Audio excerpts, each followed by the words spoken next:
forward. Okay, and I can share my screen right now to show all of you the document right here. So what we have here is, if we all recall, we've been putting together and pooling all of the information to create a sort of homelessness response directory, kind of casually known as the Who to Call document. And I pulled some information together. Our intern Ravel also translated it into Spanish. And we will be sending this out for reviews and edits. So this is just a draft, one page front and back document. So on the front, in the back, we have different categories broken out with different contact information. So what we're looking for is feedback on if these numbers are the right numbers to call, the best numbers to call, ones that will actually evoke a response, because the whole goal of this document, as we've been talking about, is to reduce the need to call multiple people one after the other, but to try to get the right person in a quick amount of time, so that responses are efficient and quick and helpful.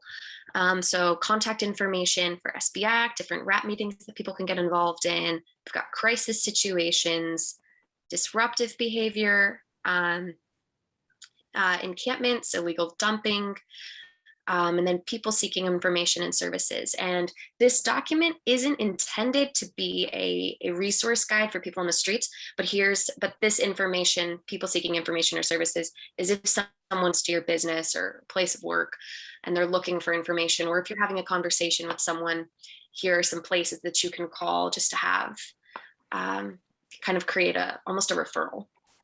There are some spots that might have incomplete information. So we'll be looking to our partners, to some of you, for extra insight and input on completing some of the information. So that's the document as we have it right now. So we are looking to have it finished by early October, and then we'll be doing some distribution, some kind of walking around, as well as explaining the document, how to use it so that it's really useful, and then looking to interns ongoing to maintain it. But I believe that it will be like a city document. Yeah, we're gonna do a final run through with the key partners that's given information. Then we're going to send it to the city for their approval, and then we're going to start an outreach campaign to get the information to all the partners. So that's where the RAPs can also be helpful, and English and Spanish. So I'm really hopeful that this will be a useful document for everyone and kind of make clear who to call, and then these responses will be understood as far as response times, and all those expectations will be managed as well. So Lucille, are you going to be showing the PowerPoint again? Because I made you a co-host. Yes, I'm happy to do that. And then thank you so much, Kimberly Albers. Kimberly, for being on the call today. She's the Homeless Assistance Program Manager for the County of Santa Barbara. And so they're going to be presenting a bunch of great information about what they've currently accomplished and where things are headed for the future. And Kimberly, I'm going to hand it over to you.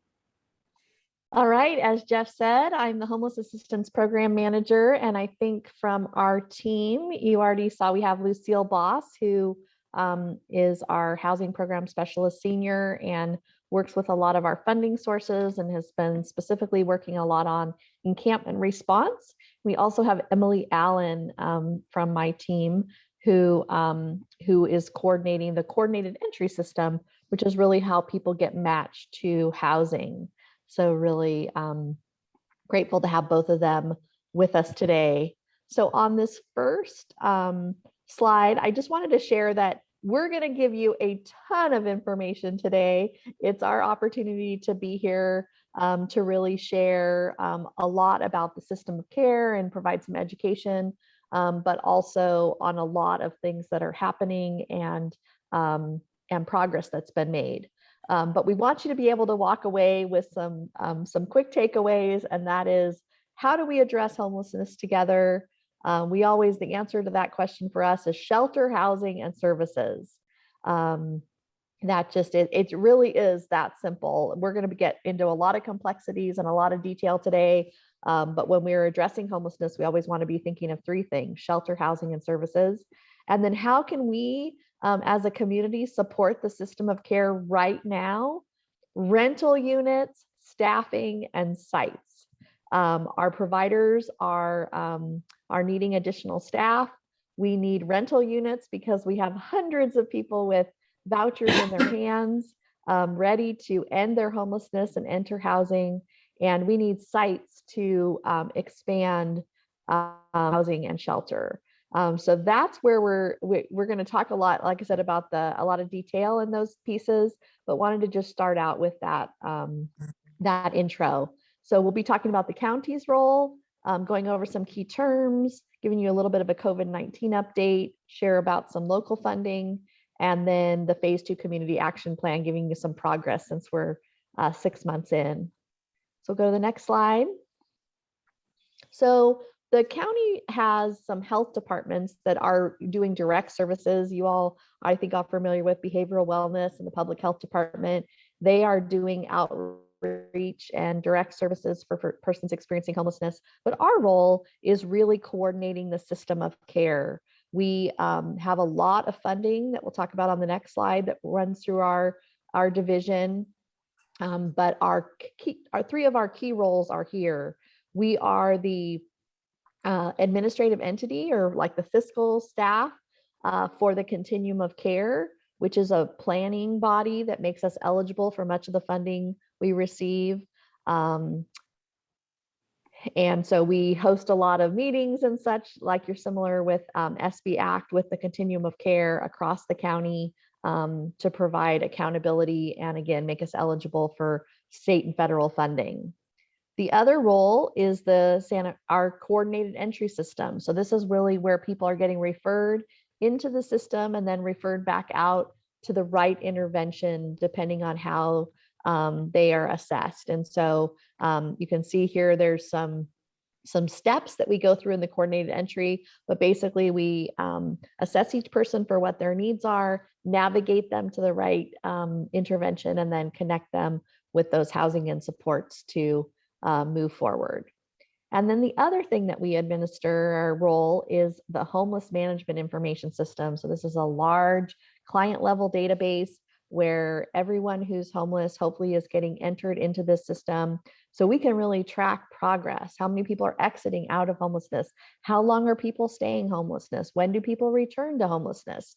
So those you see in this wheel, this HUD system performance measures, are a lot of things that we're capturing by this robust data collection, management, and reporting. So all three of these roles rest in the community services division in the homeless assistance program team that I have the privilege to lead.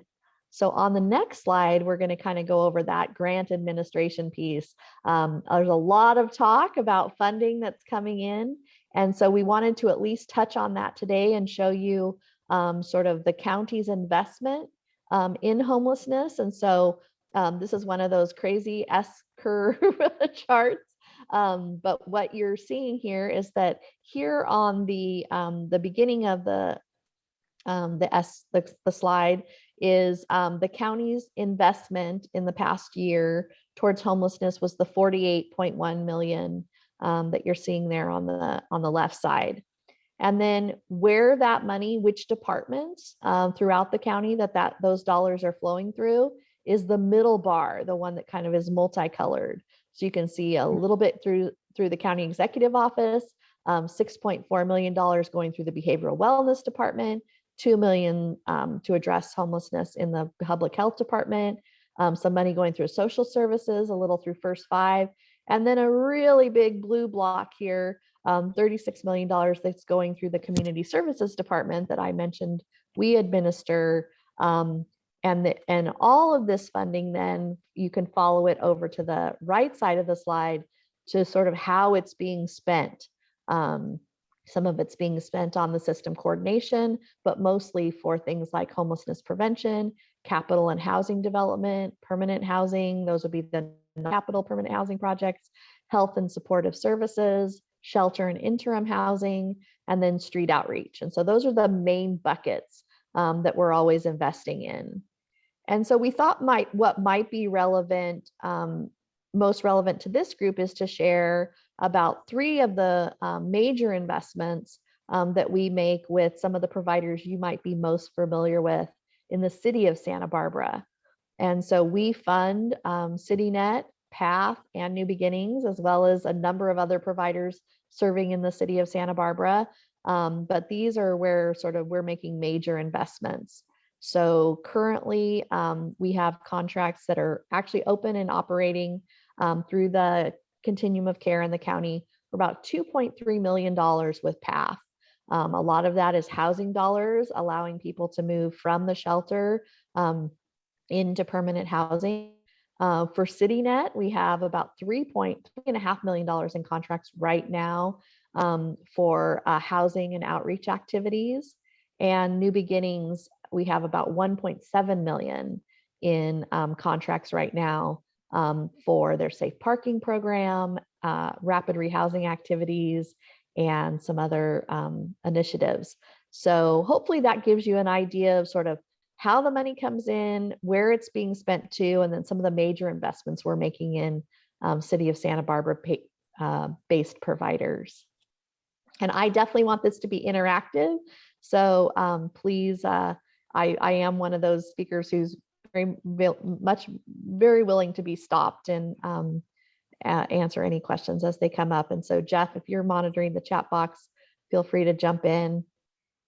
So we'll go ahead and move on to key terms. A lot of these words get thrown around a lot. And so we wanted to kind of put them in really big buckets. So hopefully there's no confusion that when we're talking about temporary housing, that means it's temporary for the person, not necessarily that the structure is temporary. And so that would include things like emergency shelter, low barrier navigation centers, which is kind of what the state is using now to describe shelters, transitional housing, and bridge housing. And then there's also some subsets of each of these temporary housing options, but wanted to kind of put these in these larger buckets. So, when we're talking about different types of interventions, these are the type of things that we're describing when we mean temporary housing. And then permanent housing includes rapid rehousing, which is short and medium term rental assistance, where someone does not need a longer term subsidy to exit their homelessness. Permanent supportive housing, which is one of our more robust interventions that's really for people who are permanently disabled and have been experiencing chronic homelessness usually. And so it comes with long-term supports as well as a long-term rental subsidy, and then kind of a host of other permanent housing interventions that someone would not necessarily have to be disabled or need long-term supports to enter. And then other key terms that we often use are supportive services, which again is a wide range of case management, mental health, all kinds of things when we're talking about supportive services. And mainstream resources would be things that oftentimes are utilized by our neighbors experiencing homelessness, but are not exclusive to them, right? Things like food stamps and Social Security, things that we want to link people who have those needs to, but they're programs that are not exclusive to people experiencing homeless, that they're accessed in the mainstream services sector. So those are our terms. We'll go ahead and jump to the COVID-19 update. So we have been working as a homelessness task force to address the impacts of COVID-19 on the homeless population since March of 2020. We are 18 months into this thing, and I think we all just want it to go away. So we just keep pushing for vaccinations and things like that will help us put the pandemic behind us. But the 4 objectives that we've been working on specifically in the homeless sector are listed in blue on the slide: to prevent and mitigate impacts on unsheltered persons, to sustain our existing shelter capacity, to establish non-congregate shelters, that's our hotel initiatives to get people off the streets and into hotels, and then homelessness prevention and housing activities, which is really where we as a community can say, the safest place during a pandemic is when someone is able to be in their own home. And so we want to do that whenever possible. So those are what we've been really working on to throughout the pandemic. And so we have some stats from the public health department where you can see the percentage of the homeless population that we estimate has been vaccinated. And then the other donut is really where that's happened, so that you have, and the acronyms are all displayed here at the bottom, but whether it's in shelters, at mass points of distribution. I really wanted to call out and thank Doctors Without Walls, because you can see the much largest slice of the donut is the 53% of vaccinations delivered to persons experiencing homelessness happen through Doctors Without Walls. So grateful for their partnership in getting the vaccines into the community. We did want to give an update on the emergency rental assistance program. That's the next slide, which would be part of that homelessness prevention objective, right? We want to make sure that people are not becoming homeless from the results of the economic activities of the that happened during the pandemic. So the emergency rental assistance program is so the big news this week is that we had a local program. It's been closed for a while. The state has been receiving the applications for emergency rental assistance. And so the big news today is that the local portal, the United Way website to administer local rental assistance, will reopen again next week. Excuse me. So we're very excited about that. But this gives you an idea in this first, I guess I should say about $30 million more is coming to the community for emergency rental assistance to keep people in their homes. And then these green boxes kind of show you how many people have been served specifically from the US Treasury rental assistance, which there were other rental assistance initiatives earlier in the pandemic that the city was part of and other cities participated in, community development block grant funding. But this is the US Treasury breakdown of over 1,400 households now served. 404 of them had over 4 months in rental arrears. The average award, how many were very low income, how many were actually family units. That means they had minor children. And then the average income, but then also kind of broken down by district. So you can see large swaths of Santa Barbara, the city of Santa Barbara are in the first and second supervisoral districts. And so you can see lots of households assisted. And I think Barbara actually had some city of Santa Barbara stats specifically on that breakdown on the last call. It was around 600 maybe that were in the city of Santa Barbara.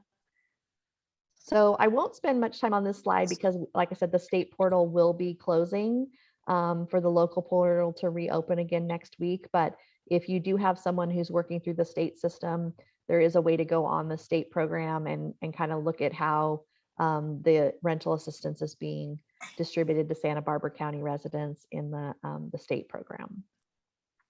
And that was a lot of information.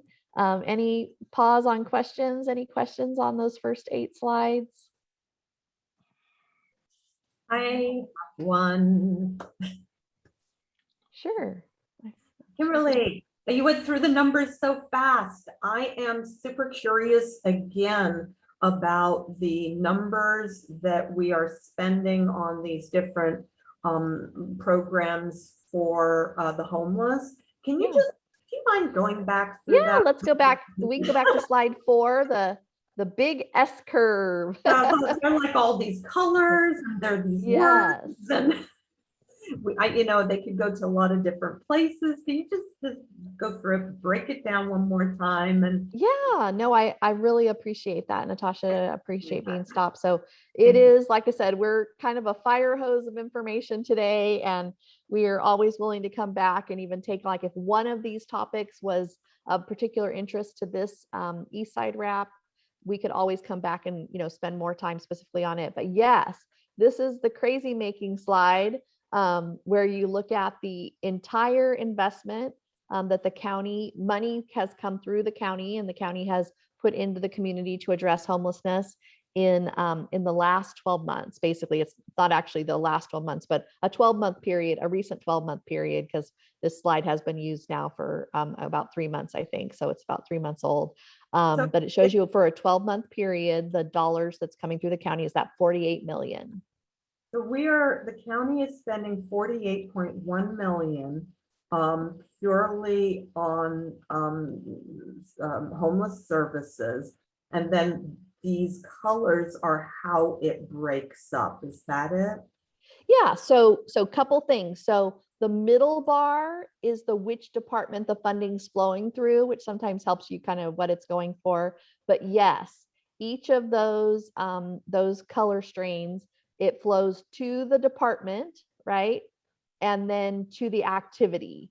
And so this bar, and I don't know, Lucille, if you can kind of show the cursor, the last bar here where it starts at the top with system coordination would be the dollars that are being invested in each of the major activities associated with addressing homelessness. So small amount going to system coordination, a large amount going to homelessness prevention. Those are those emergency rental assistance dollars that we were just talking about prior to going back to this slide. Capital and housing development. This is actually dollars, local dollars that are being matched with like low income housing tax credits to actually build new units. Permanent housing, a little bit bucket. That's a lot of the rapid rehousing dollars show up here. Health and supportive services. Again, you can see a lot of that comes from actually the public health department for their healthcare for the homeless program, but also some community services dollars to support people in housing and out of housing. The shelter and interim housing, that's that big temporary housing bucket that we were talking about, key terms. So supporting emergency shelter, bridge housing, transitional housing projects. Go ahead, Natasha. Yeah, so like health and supportive services, would that also include some of the vaccination and some of the outreach, or is that just I would say, to be honest, because this is a little bit, it's new data, but it is a few months old. I would say most of this is probably more, like I said, the healthcare for the homeless program and actually supportive services for people entering housing more than like the vaccination rollout. And then that last one, the street outreach bucket, which I think everyone's more familiar with. So yeah, so what we attempted to do in a single slide, right, is showed total investment, which department it's running through, and then what the activity that's being funded to try and simplify some really detailed information. And then what else I shared was, right, the major investments that are being made to Santa Barbara-based providers in these buckets. And then so the ones that are Santa Barbara based are where? Just so I'm well, I Okay. tried to show, so we absolutely are funding more partners that are in the city of Santa Barbara and providing services in the city of Santa Barbara, but some of the major investments in Santa Barbara based providers that are off most of their services are primarily delivered in the city of Santa Barbara. We're CityNet, Path, and New Beginnings here over in the blue. All right, so out of that 48.1 million, like roughly what percentage goes to Santa Barbara? So that's a good question, and I don't think we've really broken it up that way. But I know when we're allocating funding, we always look towards the geographic distribution of the point in time count, which tends to be around 50% is in the city of Santa Barbara of the homeless population. Okay, cool. Thank you so much for doing that. I appreciate that. No, I appreciate, like I said, we're going to give you a ton of info. And so anything that, needs to be clarified, we're happy to go back. And I think this really is an important slide because we are getting a lot of questions about sort of where does the money go? All right, we are back to Excuse me. Hi, good morning. This is Natalia. I have a quick question as well. And I think you covered it. Unfortunately, I didn't quite hear it. So you said about the agencies, Path, New Beginnings, and CityNet. So those three are the big players. There are other agencies that you also fund, correct? But those three are the three big players, correct? Absolutely. So we tried to give those examples. We knew you'd want to kind of know potentially like, well, who gets those money, right? So when we look at sort of where major investments are being made in the city of Santa Barbara, those agencies stood out as receiving multiple grants from the county to provide shelter and services. Oh, okay, great. Thank you But so much for the other clarity. major investments would be like Salvation Army, the Hospitality House program, right? How about the rescue mission? The rescue mission does not receive government funding. They that's a decision that they make not to apply, so that they don't have the restrictions associated with government funding on their services. Okay. Well, thank you so much for that, Kimberly. I appreciate that clarification. Thank you. All right. So we want to give an example. One of the biggest initiatives new coming down from the state is called Home Key. So $1.45 billion in state funds this year, another $1.3 billion in state funds to address homelessness are coming in this particular program. What we're showing you here is the project that was developed in Lompoc with Home Key funds last year, just as an example of what type of projects Home Key can fund. So usually Home Key is taking an existing building, a commercial building, a local hotel. It could be a retail, a former large box retail space, any of those types. And we'd be applying directly at a project level to the state in order to bring that project to the city of Santa Barbara. And so the reason I bring it up is because this is really going to be an all hands on deck effort of identifying potential sites or potential buildings that could be converted to residential uses in order for those Home Key dollars to come to local projects. And so I don't want to spend a ton of time on this, but did want to give the teaser. If you know of someone with a commercial building, a hotel, or like I said, a retail space that potentially could be converted to residential use, we are anxious to talk to anyone who may have a potential Home Key site for to be converted with state money to residential uses. And we'll go on to the next slide, which I'm actually going to turn over to Lucille. All right, thank you. So the next few slides will go through the phase 2 community action plan to address homelessness. If you didn't watch or if memory fails, this plan was approved by the County Board of Supervisors in February of this year, and then in the bulk of the jurisdictions throughout Santa Barbara County. So I believe the city of Santa Barbara adopted this plan as well in, I think it was April or May of this year. But we want to highlight some of the key actions and efforts underway on this slide. And in the next slide, we'll get into more specific numbers. And then the following slides will review some of the action steps that are needed from community members like yourselves. So we wanted to highlight permanent housing. We've really focused on target populations like veterans and youth, and you'll also learn about emergency housing vouchers in the next couple of slides and those efforts to permanently house folks. We've worked to fully utilize all one-time funding with maximum impact. So Kimberly highlighted that a bit in the funding slide. We've had a number of funding sources that are one-time. So we've worked to get those funds out into the community as quickly as possible and to make sure that we are effectively working with clients to address homelessness. The third there is focused on identifying sites for interim housing. And you'll see there that the pallet shelters in Isla Vista, which have now moved out into Lompoc, and I think it's called Rainbow Row at Bridge House now. So excited to have the interim housing site development move throughout the county. Fourth there is full lease up of new developments with services. And we're fortunate to have one consistent or ongoing funding stream, which is the state's permanent local housing allocation that was funded by SB2 a couple of years ago. And that's providing funding for supportive services for folks who were housed in permanent housing, specifically in Santa Maria and Lompoc.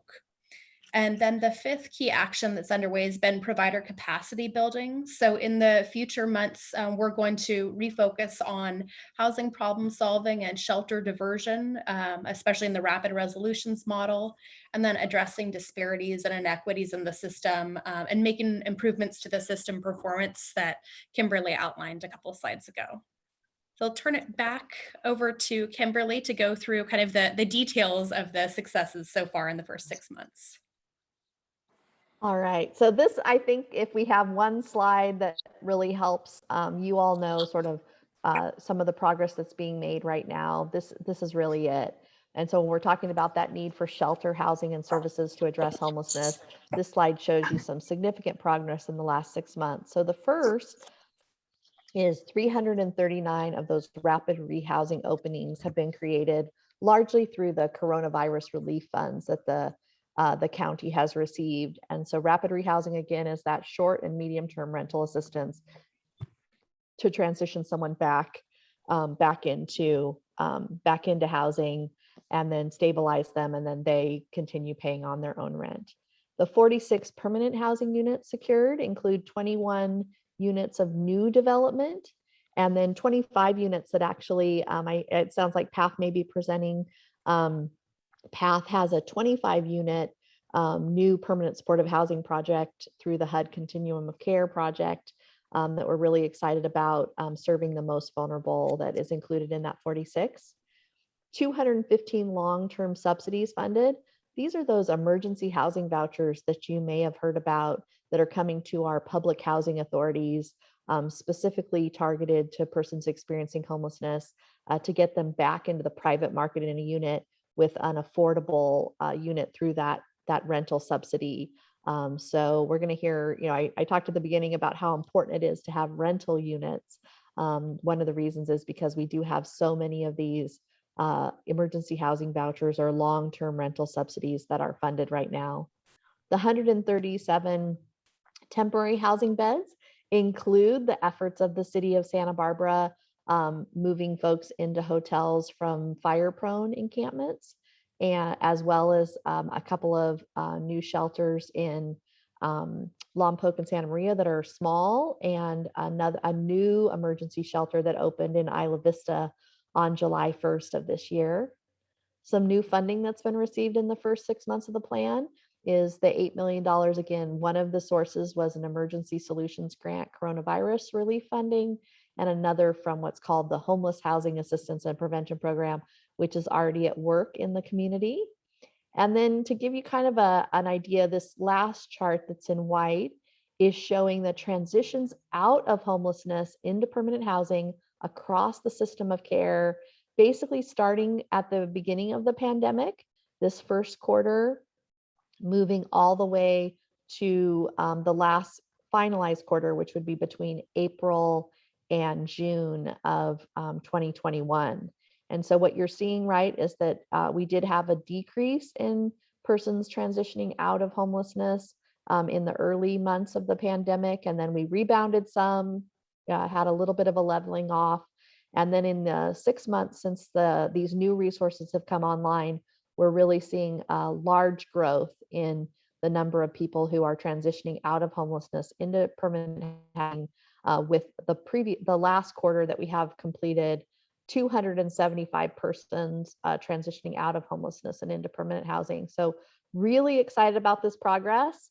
And it was one of the biggest news we really wanted to carry to you today, is that these new resources some of them are just coming online, just starting to get utilized. And so we're really hopeful as they're fully utilized that you'll really feel the impact in your community.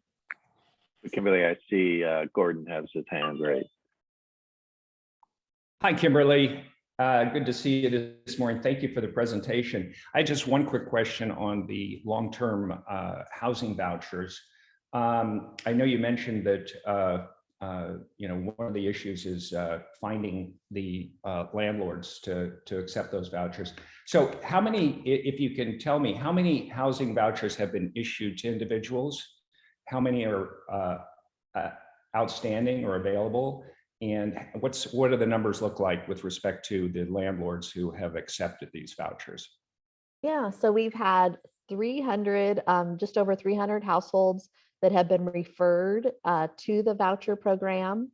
And so we have a large number now that are actually carrying vouchers. So the city and county housing authorities are doing it a little bit different. So some individuals have letters that explain that they are eligible for the voucher. Some are actually receiving the voucher.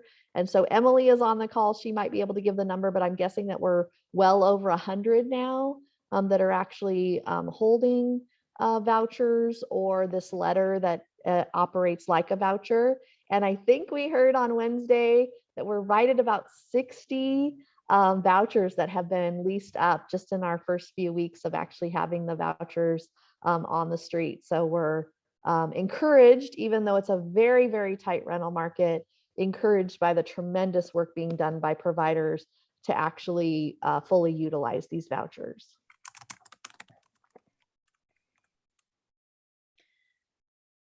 I think we have, I'm going to move on. I think we have just maybe a minute or two left, but I wanted to get back to the phase 2 plan. So everybody will receive a copy of the slides following this meeting, but wanted to note that on each of the next few slides, we'll review the 5 community action plan strategies.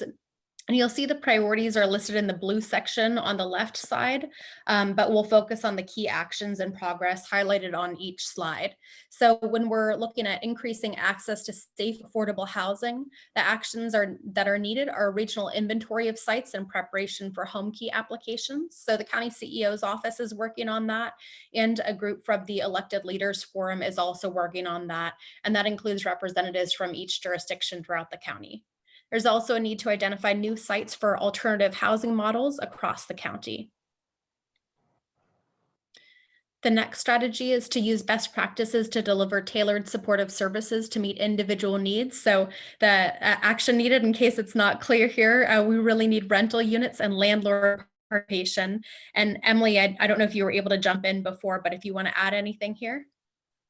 Oh, just that when we had the emergency housing voucher opportunity, we knew that, there weren't sufficient services available. And so I think you'll see on the next slide, the county was able to put together the first year of funding for the emergency housing vouchers. And it really includes robust supportive services. And we know that, we really do need to build this housing sustainability fund for intensive supportive services that include things like housing placement and case management and housing retentions and life skills and peer support activities. But this team also has clinical staff who are able to provide mental health care, substance use disorder services, and there's a 24/7 hotline that's available both to the clients and to the landlords who are participating in this program. There's also, they'll also be connecting clients to physical health care and advocating, for increasing their income, either through benefits or employment. All right, thank you. The next strategy, skipped ahead, is to build a collective action plan and improve data sharing. So Kimberly mentioned that homeless management information system. The more participation we have, which we've increased, I think, from 60 to over 200 users just in the past couple of years, which is great. But the more users we have in the system, the better data that we have. We've also been working to share more information. So I can put a link in the chat in a couple of minutes, link into the Elected Leaders Forum page, and you can see the regular progress report that includes the detailed progress that's made under each of the strategies and priority areas. Also working to strengthen support systems available to help residents obtain and maintain housing. And part of this focuses on the encampment resolution strategy and response protocol, which I'll touch on the next couple of slides. But some key actions, if we haven't said it enough yet, would be to identify additional home key, even temporary housing sites, funding for match and temporary housing services and operations, especially to support anything that's funded by ARPA, the American Rescue Plan Act.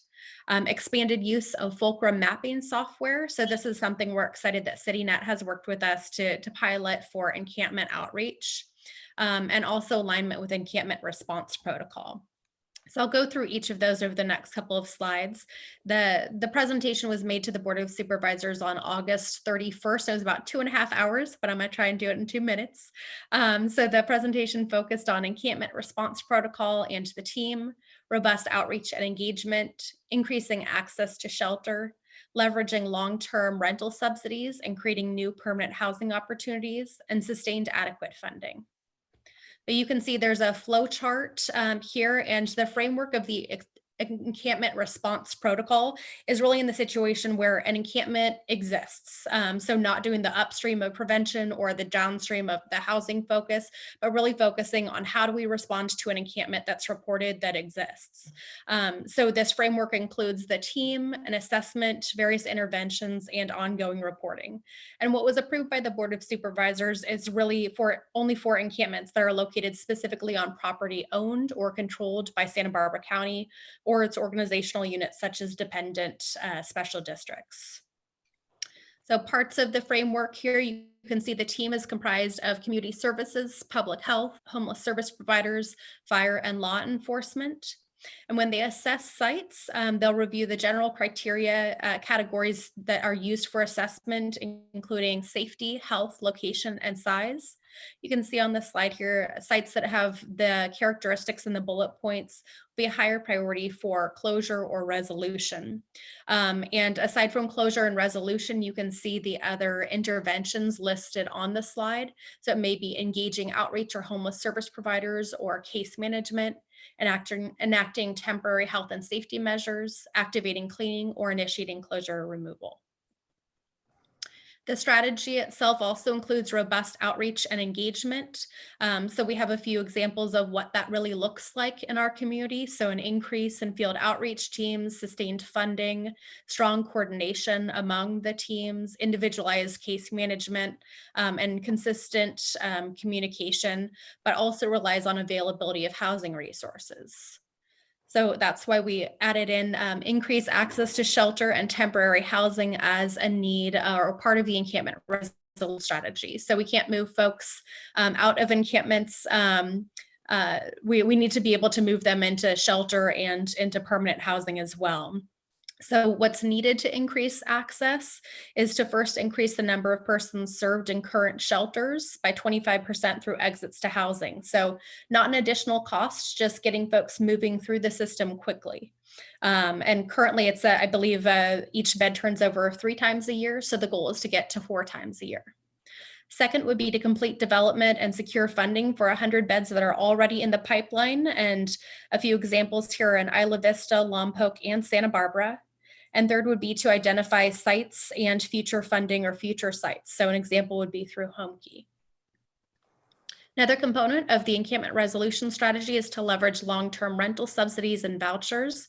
So we've talked a bit about the emergency housing vouchers, but there are also housing choice vouchers and tenant-based rental assistance. So that was the encampment resolution strategy. So to get back to the community action plan, final couple of strategies and priority areas. We're focusing on building provider capacity to address the needs of specific populations, and the action needed is participation in the coordinated entry system and homeless management information system. So again, more participation, the better data that we have. I want to end on what Kimberly kind of started with. So if we're looking at ending homelessness in our community, we need shelter, housing, and services. And the community at large can support the system of care right now through rental units, supporting staffing, and helping to identify sites. So sorry to run through that pretty quickly, but if we have time for questions, we're happy to do that. But you can also contact us after this.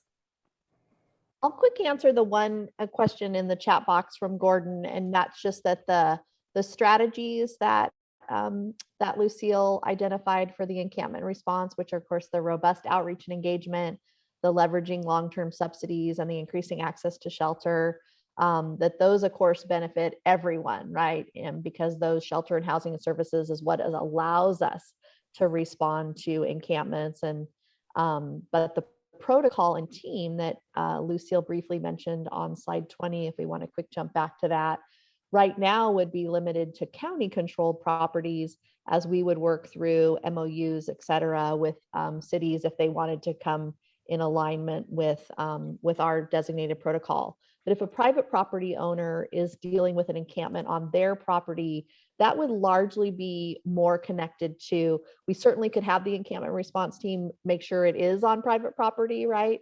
But if we're certain it is on private property, you'd be working directly with the sheriff's department to resolve an encampment on private property, as it would not need to go through the detailed steps of the protocol when an encampment is not on public land. Well, thank you very much. I think you're going to put contact information in the chat in case people want to follow up with more questions, and we'll get the PowerPoint out to everyone.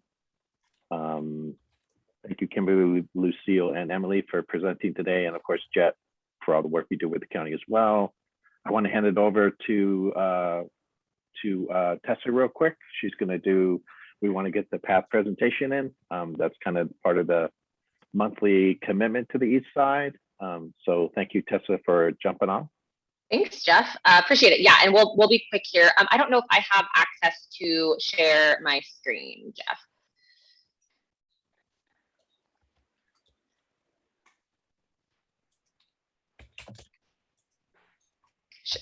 Should I now? Perfect, thank you. Thanks so much. All right, so today we're kind of continuing on our deep dive of some of our services.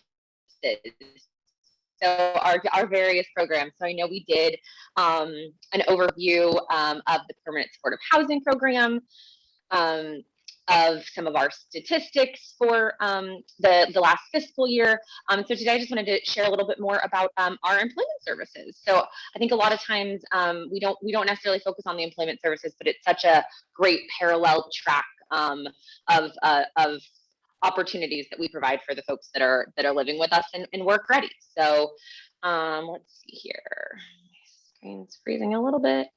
All right, so our employment program is part of the County Human Services. So through a little bit of a different group than Kimberly and her team are with, but obviously we do receive a lot of funding from them, as you just heard from Kimberly and team.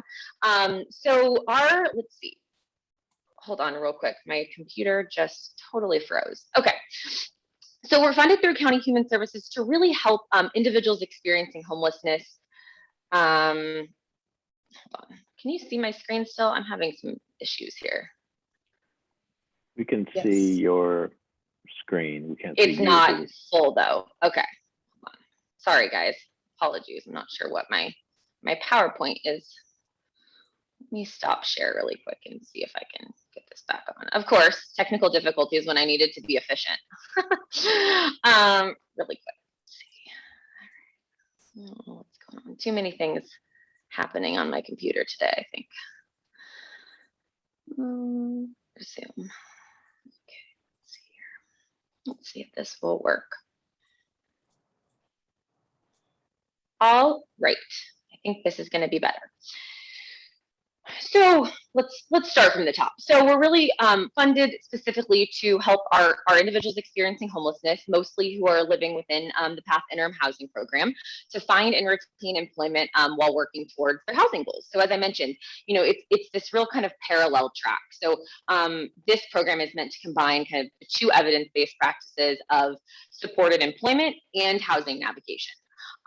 So, you know, we're really working to help individuals who, who are work ready. Again, we've kind of gone through and talked about, and even today in this discussion, kind of the permanent supportive housing program was mentioned. And as you all are well aware, that's working with some of our most chronically homeless, vulnerable individuals living on our streets. So that's kind of not who we're necessarily talking about with this employment services program. But a lot of the folks that come in are work ready, and they just need that support, whether it's soft skills training, whether it's support for just job searching and connections with potential employers who are actively recruiting. So we're really working kind of at the same simultaneously on housing, health, and stability goals, and also working to help our clients find employment. So providing that individualized support, similar to the individualized support that we provide on the housing side. So each individual who's participating in the employment program is really working with our dedicated employment specialists and their more housing-focused case manager simultaneously.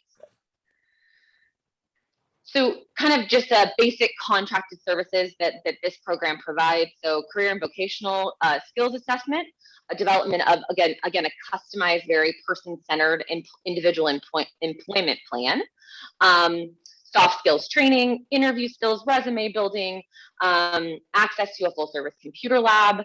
We've obviously in our pandemic times have set up some stations for our residents and people who are working with this program to be able to access Zoom meetings and get on Zoom interviews and connect that way, and in the virtual space as well. Putting on training workshops, whether that's our team putting those on or bringing in outside providers to support with those. Things like resume building, or you see here on the left, or on the right, a flyer for creating an email account, something just as simple as that can be a barrier to both housing and employment. So really working to address those barriers, no matter kind of how small. Job retention services. So once we get someone employed, really working to make sure they maintain their employment. Life skills, money management. We all know how important that is. Supplementary item support. So what that means is, if someone's getting a job as a construction worker and they need boots, or they're in a restaurant and they need, slip-proof shoes, we can support them with uniforms and things like that through this funding as well. And then the funding also, as I mentioned earlier, really supports kind of the bulk of the funding supports a full-time employment specialist to conduct all of these services and support these clients. So this is just a little snapshot of kind of how many people we've served, and this is really just since December of last year. So we experienced kind of in the pandemic, as we were in crisis response mode, as we're all well aware, we kind of had we kind of did a relaunch of this employment program in December of last year. So since that time, we've served 33 individuals, and 13 of whom have obtained and retained employment. And then you can kind of see a snapshot of what past programs as well as what external programs some of these individuals are coming from. So a lot from our basic interim housing. We've supported clients who are working with county behavioral wellness, AB 109, which is tied in with probation. We do have a couple from our permanent supportive housing program, rapid rehousing, county non-congregate shelter. We were working with folks, and kind of the newest extension and expansion of this program is really to support referrals from other outside providers, such as the Salvation Army, who we're working with quite closely to provide employment services that are not covered in any of their programs. So I wanted to touch a little bit on that community partnership as well. I think that this is kind of the next phase of this program, which we're really excited about. So, we're now accepting these referrals and kind of looking to forge these strategic partnerships with other local nonprofits who might not have employment services in their kind of service portfolio. So helping to bridge any gaps there and really make sure that we can provide those, since we have the funding to do so, that we can provide those services to any individual who is actively seeking out employment alongside kind of their housing, their path to housing. So really, we're working very closely, as I mentioned, with Salvation Army right now, and it's been very successful in a pretty short time period. So they've referred over 6 folks, I think, in the past 3 months, and we've found and retained employment for 5 of those folks already. So it was a really great kind of partnership between our 2 organizations to say, for Salvation Army team to say, we don't have these services, but we have a lot of individuals who are ready to work and looking for work, and they just need that extra level of support. And so the fact that we can kind of step in and provide them services through this funding, I think is a really great, an additional kind of shining example of our service communities coming together to make sure we're addressing kind of the holistic needs and providing those resources to anyone who needs them. So sorry for scooting through this, but as per usual, I like to end with a client success story. So just quickly, Brian is someone we've worked with recently. He's an alumni of UC Santa Cruz with a bachelor's in physics. He became homeless in June of this last year. Came to pass, wanted to immediately get back into, because he had recently fallen into homelessness and experienced job loss, and wanted to get back into work as soon as possible. Worked with Jeff, our employment specialist, and actually found a job with the United Way United Learning Center with the support of our program. So, we're continuing to work with him in the employment services, not only to retain this employment for now, but also to search for a more permanent position within his career field, which is the physics field. But he really wanted to, in the meantime, saw this opportunity and wanted to kind of get involved in the nonprofit space and really support our local youth in need. So again, kind of coming full circle with this space and being able to, employ someone who's experiencing homelessness in our programs at another nonprofit to really the community's larger needs and a different population that has those needs within our neighborhoods. So I think that's a good example of kind of just a microcosm of the work we're doing in the employment services program. I will make this presentation available to everyone. Sorry for buzzing through that really quickly. But I'm grateful for the time and kind of grateful to get in on the heels of the wonderful county presentation, and so appreciative of everyone's time this morning. Thanks everyone we got it all in. Thanks everyone for being on the call. Thank you again, county presenters. I got to get on the State Street calls. So thanks everyone, and I'll see you next week. Thanks all.